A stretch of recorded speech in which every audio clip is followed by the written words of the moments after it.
Let's make some easy cheesy and delicious chicken lollipop. इसके लिए हमें चाहिए होगा बस एक मिक्सिंग जार। बहुत ही आसान सी रेसिपी है। मिक्सिंग जार लेकर आपको ये सारे मसाले, चिकन और गाजर, प्याज सब एक साथ इसमें डाल देना है।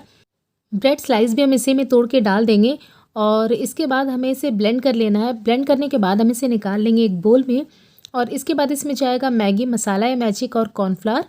इसे भी डालकर हम मिक्स करके इसे साइड में रख देंगे। इसके बाद हमें बनानी है एक पतली सी स्लरी और हमें चाहिए ब्रेड क्रम्स। चीज़ क्यूब को लेकर हम 4 पार्ट में डिवाइड कर देंगे और इस आइसक्रीम स्टिक पे इसे इंसर्ट करके इस तरह से लगा लेंगे।